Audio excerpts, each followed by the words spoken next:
Emily Schenkel letter to Sarath Chandra Bose. Dear Mr. Bose, it was a great pleasure for me to receive your kind letter of 8th and 1st, which was delivered on the 17th of this month, and I want to thank you for it.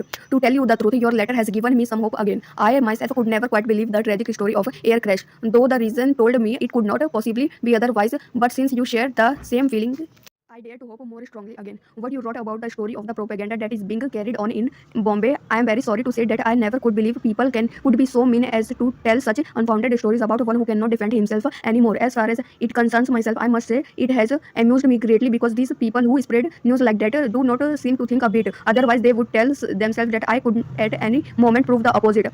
I thank you, however, very much that you have informed me about the details and that you assured me about your not believing in it. The best thing is to ignore such silly stuff. You asked me about those letters which your brother had written to you from the Cambridge in 1920.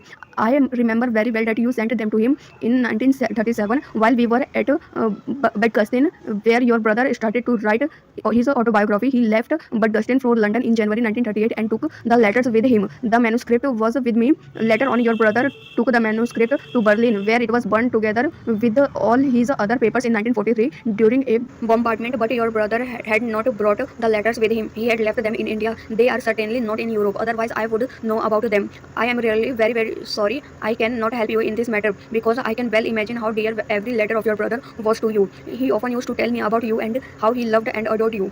I should only be too glad to welcome your wife and yourself in Vienna this year. Unfortunately, Anita will not be back in Vienna before the middle of September or even a few weeks later. She has gone to Belgium with the transport of children, where she stays with a friend of my cousin. Let you know as soon as possible when Anita returns to Vienna. My mother and myself are already counting the days till she comes back because we also miss her so much. Mother has already become quite nervous and thinks about all sort of means to get her back earlier. But this change of air will do her a lot of good. Besides, children can only learn when she is not always kept in the atmosphere of the home, and I want Anita to become well educated. Then she will be able to find her way in life. Though it is hard for me too, I feel I have no right to be selfish.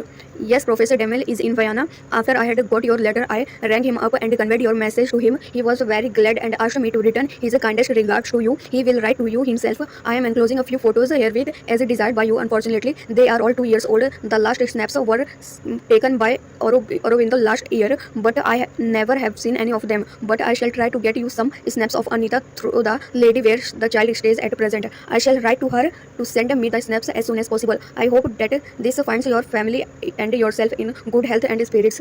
Please accept my best wishes and warmest greetings. Yours sincerely, Emily Schenkel. Emily Schenkel ने यह पत्र शरद चंद्र बोस सुभाष चंद्र के बड़े भाई को इसलिए लिखा क्योंकि उनको भरोसा नहीं था कि सुभाष चंद्र बोस की मृत्यु एरोप्लेन क्रैश में हुई है। ठीक वैसे ही जैसे सुभाष चंद्र बोस